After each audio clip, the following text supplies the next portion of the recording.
People will tell you that money changes a man. I disagree. Money does not change people. It reveals them. And I learned that lesson in the quietest, most painful way possible, from the people who sat across from me at a family dinner and smiled like they were doing me a favor. My name is Thomas Whitaker. Most folks call me Tom. I am 70 years old, and I live alone in a small old house in Decatur, Georgia. Nothing fancy. Nothing that would make a person slow down when driving past. Just a white porch, a few stubborn rose bushes, and a driveway cracked in 3 different places. Every morning, I make black coffee, step outside, and check on my garden before the sun gets too hot. My neighbors know me as the quiet widower on the corner, the old man who waves first, the one who still mows his own lawn, still fixes his own mailbox, and still drives that faded silver Ford Crown Victoria from 2004. The passenger side mirror has a crack in it. The paint has seen better days. And if I turn the air conditioner on too high, the whole dashboard sounds like it is arguing with itself. But I love that car. Because when I pull up somewhere in it, people show me exactly who they are. Some people smile. Some people look away. Some people see the car, then see my clothes, then see my gray hair, and decide within 3 seconds that I am nobody important. I never correct them. That is one of the advantages of getting older. People underestimate you for free. They think silence means weakness. They think simple clothes mean simple pockets. They think a quiet man has nothing left to say. And for a long time, I let them think exactly that. What my neighbors do not know, what the man at the grocery store does not know, what the valet boys in Buckhead certainly did not know, is that I founded Whitaker Capital Partners more than 40 years ago. Real estate, logistics, local media, private investment funds, quiet holdings, layered companies, names behind names, the kind of structure that allows a man to build an empire without ever needing his photograph on a magazine cover. Today, Whitaker Capital Partners is worth nearly $3 billion. And still, most mornings, I drink coffee from a chipped mug and drive a car that looks like it once belonged to a retired sheriff. That was never an accident. I built my life that way on purpose. I have seen too many people confuse attention with value. Too many men spend half their lives trying to look powerful, only to fall apart the moment real pressure touches them. I never cared about looking powerful. I cared about being steady. I cared about protecting what mattered. And nothing mattered more to me than my daughter Claire. She is the reason I stayed hidden. The reason I never let my money become the loudest thing in the room.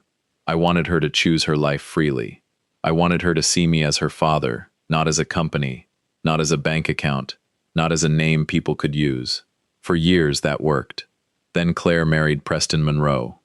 And Preston made one mistake. He looked at my old car, my plain shirt, and my quiet smile, and decided I was harmless. That was the beginning of his downfall. My daughter's name is Claire Whitaker Monroe. And if there is one thing in this world I ever got right, it was raising that girl. She is 35 now, though some mornings, when I see her walk through my front door with that same determined look in her eyes, I still see the little girl who used to stand in my kitchen with her arms crossed, arguing bedtime like she was presenting a case before the Supreme Court. Claire was never loud just to be loud. She was thoughtful, sharp, kind in a way that did not make her weak. That part came from her mother. My wife Eleanor had the kind of kindness that made people feel seen, not noticed. Seen. There is a difference. Claire inherited that from her. She could walk into a room and know who was uncomfortable before anyone said a word. But she also had fire. By the time she was 10, she could spot a lie faster than most grown men could tell one. By 16, she had already decided she did not want a life handed to her. By 25, she was working in community consulting in Atlanta, helping neighborhoods, small nonprofits, and local families get resources they usually had to fight too hard to find. She could have lived an easier life, much easier. I could have made one phone call and put her in any office, any boardroom, any home she wanted. But I never did. And more importantly, I never let her know that I could. People might not understand that. Some may even call it unfair. A father with money hiding that money from his only child? I understand how it sounds. But I had my reasons. After Eleanor passed, Claire became the center of my world. Not in a way that trapped her. At least, I hope not. I wanted to protect her without building a cage around her. I wanted to give her roots strong enough to hold her steady, but not chains that kept her from walking her own road. So I made a choice. I let Claire grow up thinking her father was comfortable, but not powerful. Stable, but not wealthy. A quiet old man with a paid-off house, an old car, and enough savings to live without asking anyone for help. That was the version of me she knew. And I loved that. Because when Claire hugged me, I knew she was hugging her father. Not a company, not a fortune, not a last name that opened doors before she even knocked. She chose her friends without wondering who wanted access to me. She chose her career without wondering if she needed to protect some family image. And when she chose love, well, that is where things became complicated. In late 2023, Claire called and said she wanted me to meet someone. His name was Preston Monroe. The way she said his name told me everything I needed to know about how much she cared for him. There was hope in her voice. Nervousness, too. That sweet little pause before she asked if Saturday dinner would be okay. Of course, I said yes. A father always says yes when his daughter sounds happy. Preston arrived in a dark tailored suit, though we were only having dinner at my kitchen table. He smiled wide, shook my hand firmly, and looked around my modest house just a little too quickly. Not enough for Claire to notice, but enough for me. He was polished, educated, confident. The kind of man who had practiced being impressive until it looked natural. Within 20 minutes, he had mentioned his MBA, his golf club, and a business trip to Zurich. Zurich. He said it slowly, like he expected the word to shine in the air. I smiled. I served coffee. I asked polite questions, and I watched. Because Claire was looking at him with trust in her eyes. And when your daughter trusts someone, you do not attack him on the first night. You wait. You listen. You give him room to show you who he really is. And Preston Monroe eventually did. The first thing I noticed about Preston Monroe was not his suit, though I will admit, it was a very expensive suit. Dark navy, perfect shoulders, crisp white shirt, shoes polished so clean they looked like they had never touched a sidewalk. No, what I noticed first was the way he entered my house. Not rudely, not exactly, but carefully. Like a man stepping into a room and silently measuring whether anything in it was worth respecting. His eyes moved from my old kitchen table, to the worn cabinets, to the framed picture of Claire and her mother on the wall. Then, for just half a second, they landed on my Crown Victoria through the front window. That was all I needed. A man can hide a lot with a smile, but he cannot always hide the first thing he thinks. Preston was 39 years old then, handsome in the polished, practiced way some men become handsome after years of mirrors, gyms, good lighting, and expensive tailoring. He had a strong handshake, the kind of handshake that lasts a little too long, because the man giving it wants you to know he is confident. "Mr. Whitaker," he said, smiling wide, "it's an honor to finally meet you." I smiled back. "Call me Tom." He nodded, but I could tell he liked Mr. Whitaker better. It made him sound respectful without requiring him to actually feel respect. Claire, standing beside him, looked happy.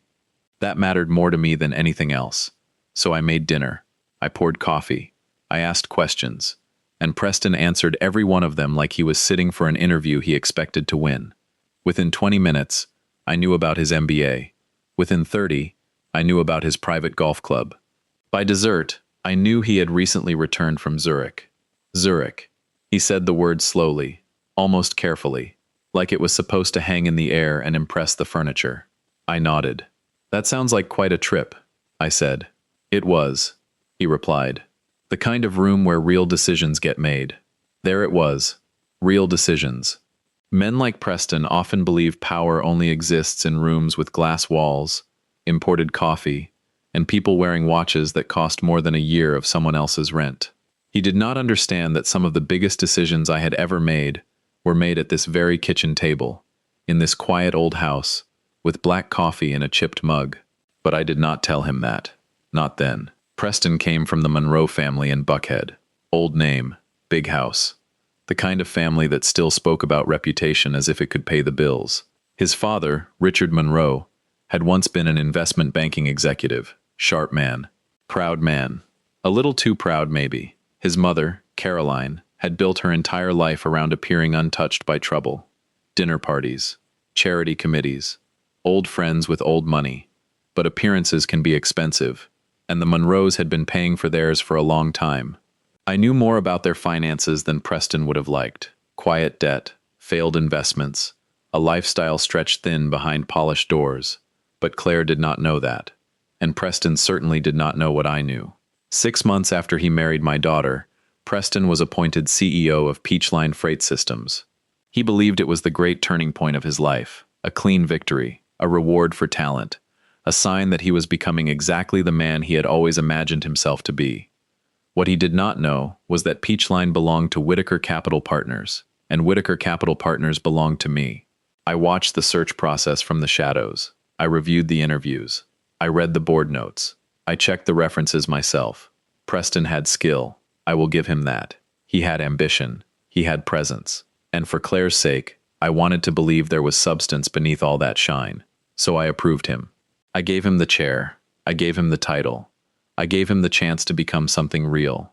That evening, he texted me. Big news.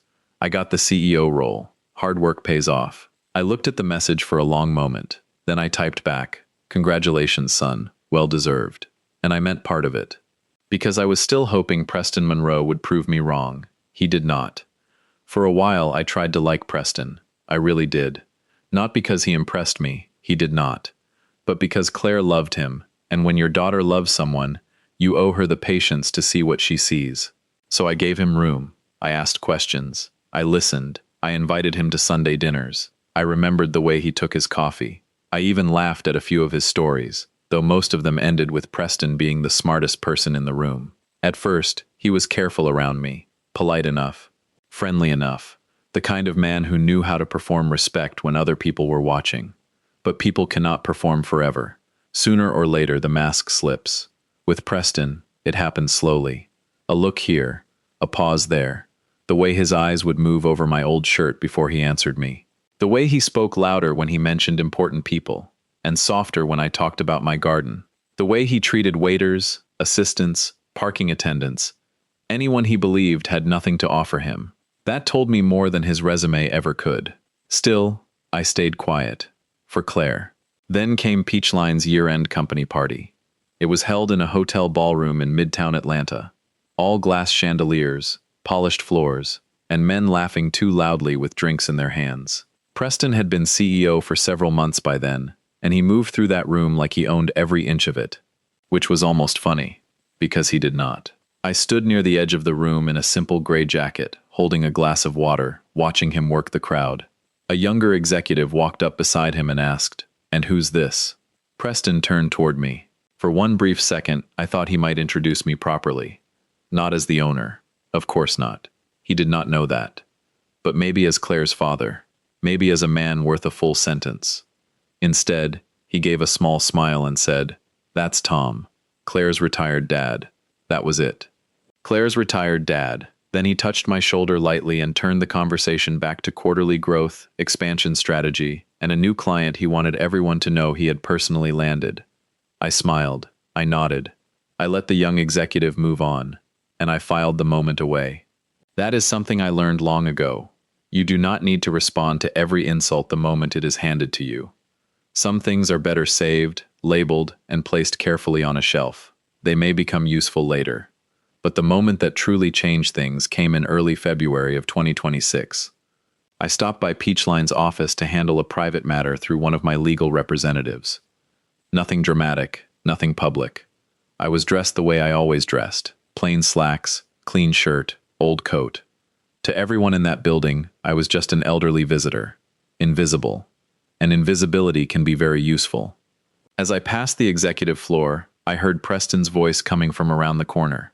He was speaking with one of the vice presidents, casual and amused.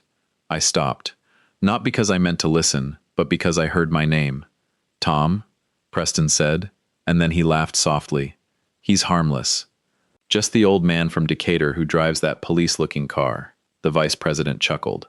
Preston continued. "Claire has a soft heart. She feels responsible for him.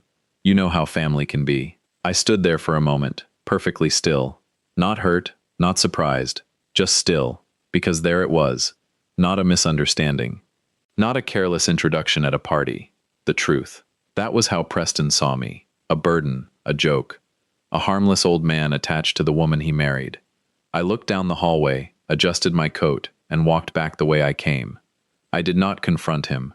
I did not raise my voice. I did not even change my expression. Anger is loud. Certainty is quiet. And in that quiet hallway, I became certain of one thing. Preston Monroe had crossed a line. And one day soon, he was going to find out exactly who had been standing on the other side of it. By April of 2026, I already knew Preston Monroe was not the man Claire thought she had married. But knowing something and proving it are two very different things. That is why I waited. Patience has been the most useful tool of my life. More useful than money, more useful than lawyers, more useful than the kind of rooms where powerful men sit around long tables pretending not to be afraid. I have learned that if you give people enough time, they will usually tell you exactly who they are. You just have to stay quiet long enough to hear it. The call came on a Thursday afternoon. I was in the backyard, trimming the rose bushes along the fence, when my phone rang on the porch table. Claire's name lit up on the screen, and for a moment, I let myself smile before I answered. "Hey, sweetheart." "Hi, Dad," she said, and I could hear brightness in her voice. Hope, maybe. A little nervousness, too. "Preston's parents are hosting dinner this Saturday at their house in Buckhead. They want all of us together. Just family. Just family." Those two words have hidden more trouble than any two words I know. Claire kept talking. She said Richard and Caroline wanted to get to know me better. She said it would be good for everyone. She said Preston thought it was important. That was the part that made me pause. Preston thought it was important. Preston rarely thought anything involving me was important unless someone else was watching, or unless he needed something. Still, I kept my voice warm. "That sounds nice," I said. "What time should I be there?" She sounded relieved. And that, more than anything, told me I had to go. Because Claire still wanted peace. She still believed good manners could fix bad intentions. And I was not going to be the one to take that hope from her before I had to. After we hung up, I stood there in the garden for a long moment with the pruning shears in my hand. Buckhead, the Monroe estate. Richard and Caroline Monroe had spent years protecting the image of a family that was far more stable from the outside than it was on paper. I knew about the failed investments. I knew about the quiet debt. I knew about the second mortgage hidden behind polished smiles and charity dinners. Richard Monroe wanted access to Whitaker money. The problem was, he did not know where the Whitaker money actually was, or who controlled it. That evening, Preston called me himself. That alone was interesting. He did not call often. Usually, he passed messages through Claire, or sent short texts with just enough warmth to seem polite. "Hey Tom," he said. "Just wanted to touch base about Saturday." "Of course," I said. "My parents are a little traditional," he continued. "Old school, you know. So maybe it would be good to dress up a little. Nothing major, just something sharp." There was a small silence after that, not because I did not understand him, because I understood him perfectly. He was embarrassed by me, by my old car, my plain shirts, my quiet house, the version of me he thought would walk into his parents' mansion and make him look less important. I smiled, though he could not see it. "I appreciate the heads up," I said. "I'll keep that in mind." He sounded relieved. "Great. Just want everyone comfortable." "Of course," I said. "Comfortable matters." After the call ended, I went upstairs to my closet. In the back, behind the old jackets and winter coats, were the suits no one in Decatur ever saw me wear.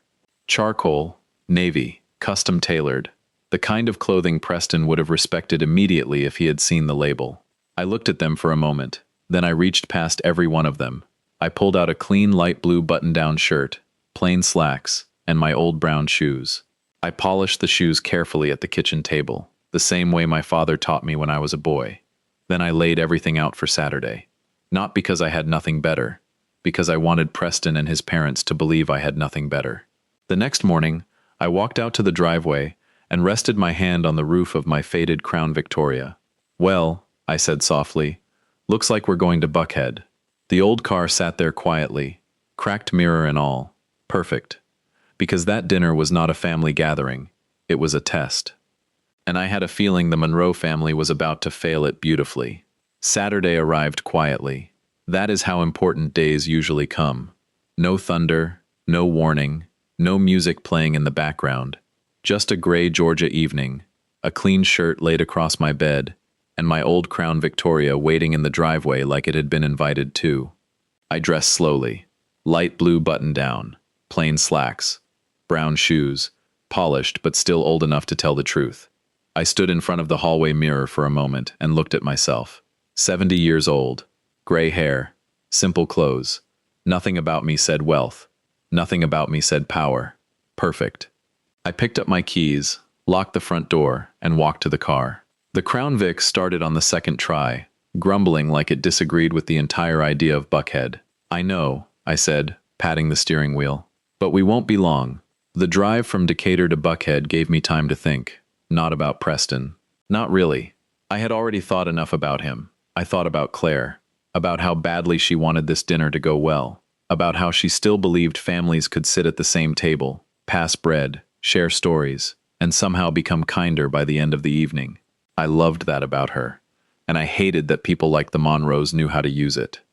The Monroe estate sat behind an iron gate at the end of a long, lit driveway. The hedges were trimmed so perfectly they almost looked uncomfortable. Every inch of the place seemed designed to send one message. We belong above you. I pulled up slowly. A young valet stepped toward the car, then stopped for half a second when he saw what I was driving. His eyes moved over the faded silver paint, the cracked passenger mirror, the tired old headlights. Then they moved to me. There it was. That little calculation people make before they decide how much respect you deserve. He recovered quickly. "Good evening, sir," he said.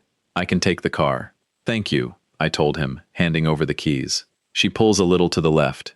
Don't let that scare you." He nodded like he was not sure whether to smile. I walked up the front steps. Before I could knock, Richard Monroe opened the door. Tall man, silver hair, expensive sweater, the kind of relaxed clothing that costs more than most people's best suit. "Tom," he said warmly, too warmly. "So glad you could make it." His handshake was firm, brief, and perfectly measured. Not rude, not welcoming either, just enough manners to cover the judgment underneath. Inside, the house looked exactly like I expected. High ceilings, polished floors, large paintings chosen for price, not feeling. Everything in that place had been arranged to impress visitors and remind them they were visitors. Then Caroline appeared. "Tom," she said, taking both my hands. "How sweet of you to come." Sweet, there it was. The word people use when they do not know what else to call an old man they have already dismissed. I smiled. "You have a beautiful home, Caroline." She brightened immediately. People who build their identity around possessions never get tired of hearing those possessions praised. Then Claire came across the room. Not walked, came. Fast, warm, real. She wrapped her arms around me, and for one moment, that big cold house felt human. "Hi, Dad," she whispered. "Hi, sweetheart." Over her shoulder, I saw Preston watching us. His eyes dropped to my shirt, then my shoes, then back to my face. Disappointment crossed him so quickly most people would have missed it. I did not. He recovered with a smile. "Glad you made it, Tom," he said. "Come on in." Dad opened a really special bottle. Special. That word would come up a lot that night. The wine was special. The house was special. The table setting was special. The dining room looked like it had been built for photographs, not family. Crystal glasses, heavy silverware, tall candles. Expensive wine breathing in the center of the table like it needed attention too. I sat down carefully, unfolded my napkin, looked around at Richard, Caroline, Preston, and my daughter. Then I smiled the gentle smile they expected from me. The harmless old father from Decatur, the man with the tired car. The man they thought could be managed, and I let them believe it. Because sometimes the best way to learn what people truly think of you is to give them permission to underestimate you. Dinner at the Monroe estate was not really dinner. It was a performance, and Richard Monroe was the star of it. From the moment we sat down, he took control of the table like a man who believed silence was something other people were supposed to use. He talked about the market, then Palm Beach, then a friend of his who owned 3 homes and somehow still complained about property taxes. I nodded at the right moments, smiled when I was supposed to, asked a simple question here and there. That is one of the easiest ways to make proud people comfortable. Let them talk long enough, and they start believing you are impressed. Richard certainly did. He leaned back in his chair, one hand around a glass of expensive wine, and turned the conversation toward Preston. "Preston has done remarkable things with Peachline," he said. "Absolutely remarkable. That company needed real leadership, someone young enough to understand the future, but disciplined enough to command a room." Preston lowered his eyes modestly, or at least he tried to. But I saw the smile pulling at the corner of his mouth. He enjoyed it. Every word. Richard kept going. Honestly, I think Peachline was lucky to get him. Some men are built for management. Others are built for leadership. Preston has always been the second kind. I looked across the table at my son-in-law, the young leader, the man who thought he had saved a company he did not know I owned. I lifted my water glass and took a slow sip. That must make you very proud, I said.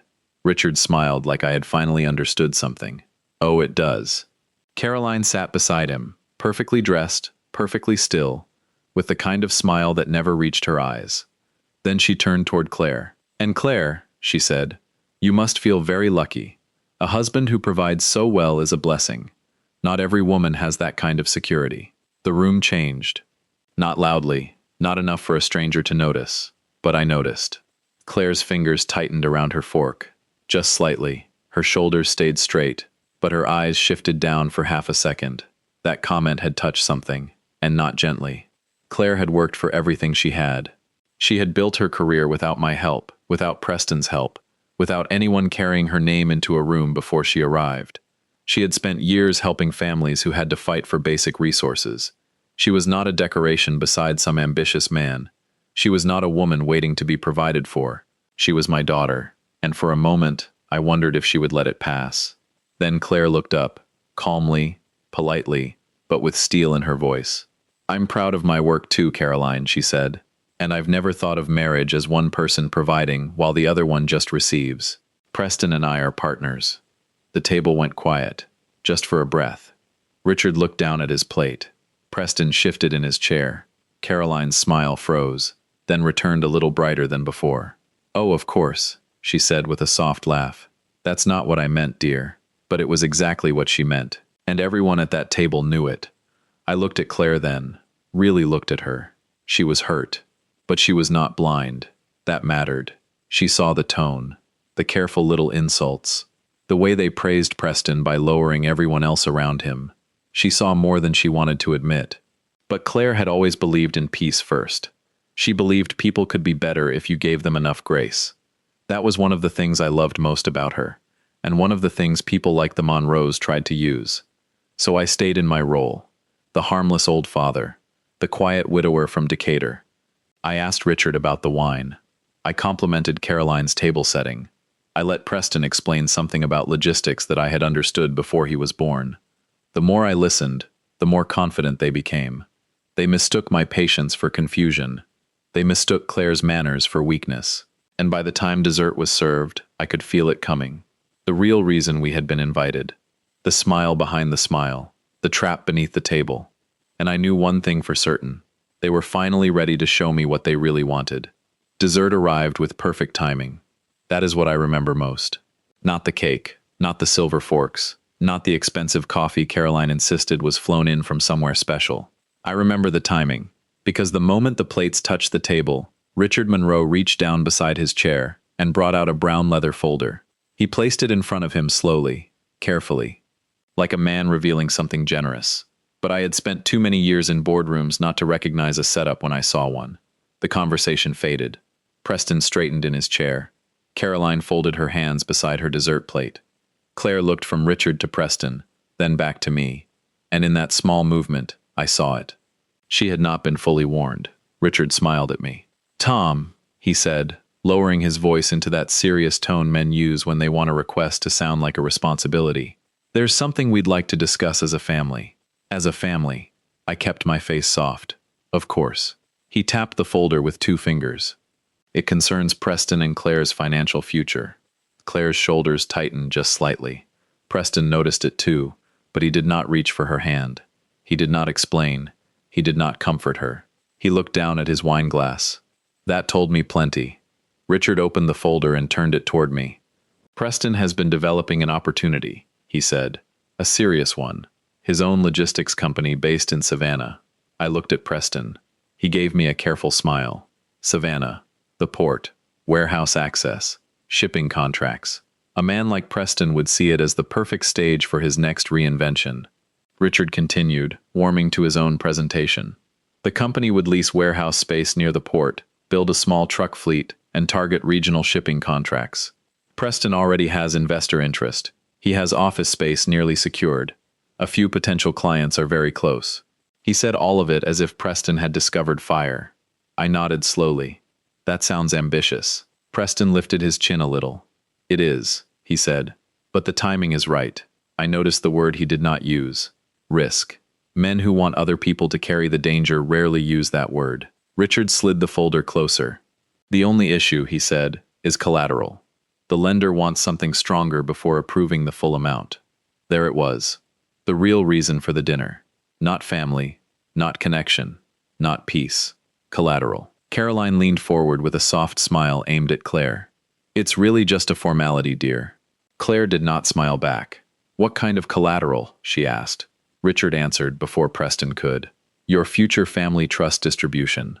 The table went still. Even the air seemed to pause. Claire blinked once.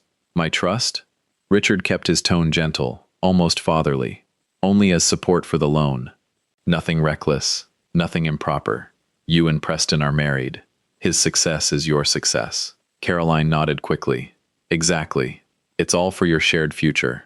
I looked at Claire. Her face had gone calm, but I knew my daughter. I saw the tension around her mouth. I saw her fingers press against the napkin in her lap. She felt trapped, not by the paper, by the room, by manners, by marriage, by everyone watching her as if saying no would make her the problem. Preston still would not meet her eyes. That was the part I disliked most. Not Richard's performance, not Caroline's fake sweetness, not even the folder.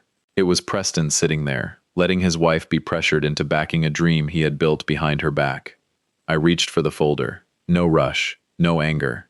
I opened it and began to read, page by page, clause by clause. The loan structure, the trust language, the signatures required. The careful wording that made a dangerous request look reasonable. They waited while I read. I could feel Richard watching me, thinking I was overwhelmed. I could feel Caroline hoping I would be too polite to object. I could feel Preston waiting for the old man from Decatur to bless what he did not understand. But I understood every line, better than they did. When I reached the final page, I closed the folder gently and rested my hand on top of it. Then I looked at Richard and smiled. I appreciate you bringing this to me, I said. I'll review it carefully. Relief moved across his face before he could hide it. Preston exhaled. Caroline picked up her coffee cup like the hard part was over, and Claire looked at me with quiet confusion. I gave her the smallest nod. Not now, sweetheart. Not here. Because in that moment, I knew exactly what the folder was. It was not a proposal. It was not a family plan. It was a trap, and they had just placed it in the hands of the one man at that table who knew how to close it. I left the Monroe estate that night with the brown leather folder sitting on the passenger seat beside me. The Crown Victoria rolled down the long driveway, past the iron gate, past the perfect hedges, past the house where everyone inside believed the evening had gone exactly their way. Richard thought he had impressed me. Caroline thought she had softened me. Preston thought I was confused enough, or polite enough, to eventually give him what he wanted. And Claire was quiet when she hugged me goodbye. Too quiet. I could feel the questions in her arms before she ever said a word. But that was not the place for answers. Not in that house. Not with those people watching every expression, every pause, every little crack in her confidence. So I only kissed her forehead and said, "Drive safe, sweetheart." Then I went home. The streets were dark and mostly empty. The old car hummed under me, the cracked mirror catching pieces of passing streetlight. I kept one hand on the wheel, and the other resting near the folder. I was not angry. That may sound strange, but anger is hot. Anger rushes. Anger makes people careless. What I felt was colder than that. Clearer. By the time I pulled into my driveway in Decatur, I knew exactly what had to happen next. I carried the folder inside, placed it on my kitchen table, and made a cup of coffee, even though it was far too late for coffee. Then I opened the document again, page by page, line by line. The wording was polished, careful, respectable on the surface. But underneath all that legal language was one simple truth. They wanted Claire to put her future at risk for Preston's ambition, and Preston had let them ask. That was the part I could not forget. Not Richard's confidence, not Caroline's smile. Preston. My daughter's husband had sat at that table and allowed his family to pressure her into backing a business she did not fully understand. So I made the first call, not to Preston, not to Claire, to 3 senior members of Peachline's board of directors. Men and women who had known me long before Preston ever walked into that company wearing confidence like a tailored coat. When the first one answered, I said only 5 words. Begin a full internal audit. There was a pause, then a quiet, yes, sir. I gave the same instruction twice more that night. Emails, company devices, meeting calendars, client lists, contracts, expense records. Everything connected to Preston Monroe. No drama, no accusations, just facts. Facts have always been more useful to me than emotion. For 14 days I said nothing. I watered my roses. I drank coffee on the porch. I waved to my neighbor. I drove to the grocery store. I answered Claire's calls with warmth in my voice and did not let her hear the machinery moving beneath the surface. On the 4th day, Preston texted me. Hey Tom, just checking in. Have you had a chance to review the proposal? I looked at the message for a long moment. Then I typed back, still reviewing it. Important matters take time. He replied with a thumbs up emoji. That almost made me smile. Because while Preston was waiting for my blessing, the audit team was already finding his fingerprints everywhere. By day 7, they had emails. By day 9, they had meeting notes. By day 11, they had client contact records, file transfers, and calendar entries. By day 14, the picture was complete. Preston had not simply been dreaming about a company in Savannah. He had been building it for 8 months, on Peachline's time, using Peachline's laptop, Peachline's contacts, Peachline's internal information, and relationships he had developed while sitting in the CEO chair I had allowed him to occupy. That mattered because Preston's contract was not ordinary. I had reviewed it myself before he signed it. Inside that agreement was a non-compete clause and a strict duty of loyalty provision. Plain language, if you knew how to read it. You do not use the company that pays you to build a competitor against it. Preston had signed every page. He just never imagined the quiet old man from Decatur had written the rules. When the final audit report arrived, I sat at my kitchen table and read it twice. Then I closed the folder. Not the brown leather one Richard had handed me. A new one, thicker, cleaner, and far more dangerous. Preston thought he was 14 days closer to owning his future. He was wrong. He was 14 days closer to losing the chair he never understood had been given to him. On the morning of May 7, 2026, I woke before sunrise. I did not need an alarm. Some mornings carry their own weight.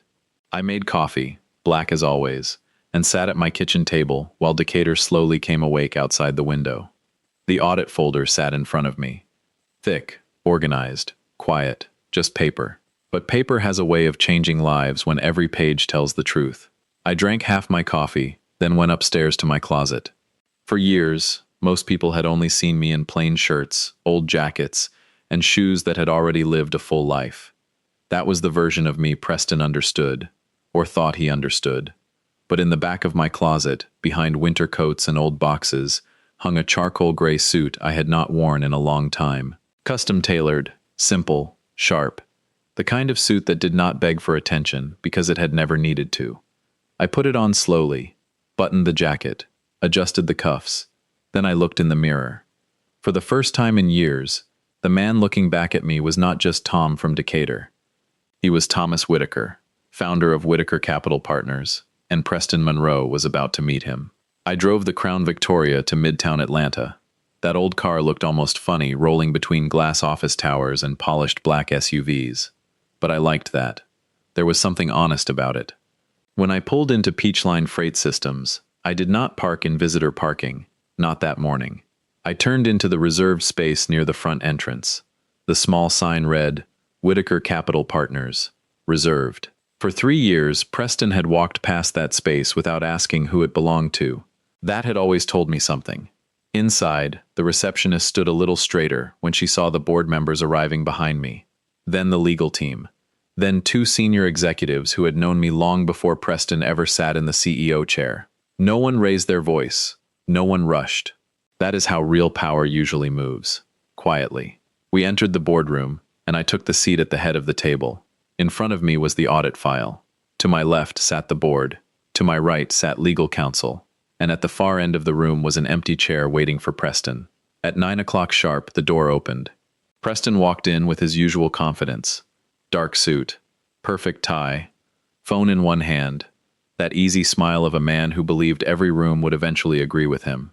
Then he saw me, not standing near the wall, not waiting politely, sitting at the head of the table, in his building, in his boardroom. wearing a suit he had never seen before.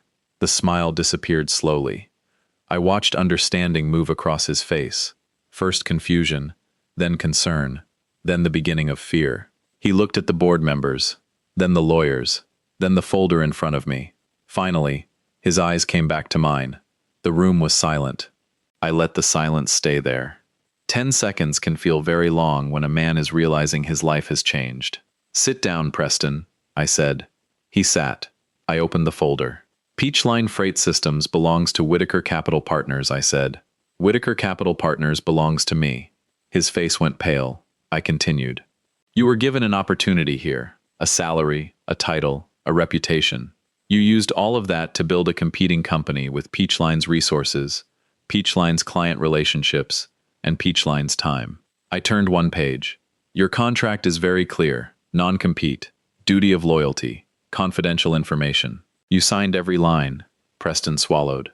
For once he had nothing polished to say, so I gave him the only choice that mattered. "You can resign today, quietly and professionally, or we can proceed publicly, and every document in this folder becomes part of the record." He looked around the table. No one rescued him.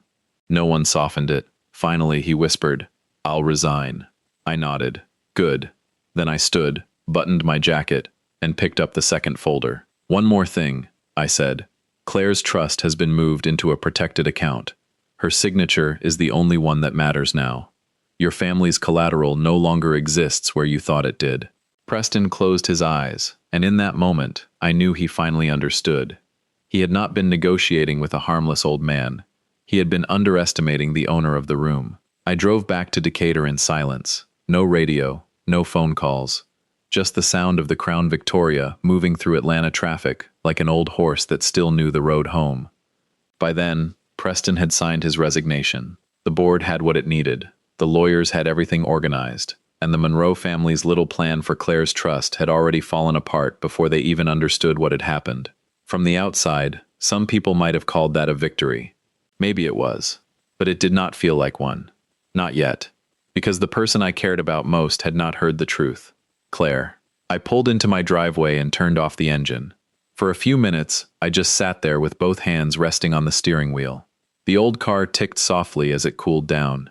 I looked at the cracked mirror, the faded dashboard, the worn seats. Then I patted the dash once, like I always did. "Good girl," I whispered. After that, I went inside and called my daughter. "Hey, sweetheart," I said when she answered. "Can you come by when you have a minute?" She heard something in my voice. Claire always did. "I'll be there soon," she said. 20 minutes later, her car pulled up outside the house. When she walked into my kitchen, she looked worried, but not afraid. That was Claire. Strong even when she did not know what she was walking into. I had 2 cups of tea waiting on the table. She sat across from me, the same place she had sat as a little girl when she wanted advice, forgiveness, or 5 more minutes before bedtime. For a moment, I could not speak, not because I did not know what to say, because I knew once I started, my daughter's life would not look the same again. So I began at the beginning. I told her about Whitaker Capital Partners, about Peachline Freight Systems, about Preston's appointment, about the contract he signed, about the audit, about the company he had been building behind her back, and finally, I told her about her trust, how I had moved it into a protected account in her name. Only her name, only her signature. No husband, no in-laws, no pressure disguised as family. Claire did not interrupt me once. She just sat there, hands wrapped around her cup, staring down at the tea like the answers might rise out of it. When I finished, the kitchen was quiet. Then she looked at me. Not angry, not exactly hurt, just overwhelmed. "Dad," she whispered, "why didn't you ever tell me who you really were?" That question landed harder than anything Preston had said in that boardroom, because Claire deserved the truth, and I had kept it from her. I looked out the window toward the garden, then back at my daughter. "Because I wanted you to choose your life," I said, "not have it chosen by what I own." Her eyes filled. I kept going, because she needed to hear all of it. "I never wanted people to love you because of my money. I never wanted you to wonder if someone was standing beside you for your heart or for your last name. And most of all, Claire, I never wanted you to look at me and see a company." My voice broke a little then. "I wanted you to see your father." That was when she cried. Not loudly, not dramatically, Just the kind of quiet crying that comes when a person finally understands how much they have been carrying. I reached across the table and took her hand. For a while, neither of us said anything. There are moments when words only get in the way. I thought about Preston sitting alone somewhere, finally understanding the cost of arrogance. I thought about Richard and Caroline realizing that the old man they dismissed had been the one person they should have respected, but only for a moment. Then I let those thoughts go, because revenge was never the point. The point was my daughter sitting across from me, hurt but free. And if there is one thing I hope you take from this story, it is this. Do not measure people by their clothes, their car, their house, or how loudly they announce themselves. Some people do not look powerful. They are simply steady. And the quietest person in the room may be the one who sees everything.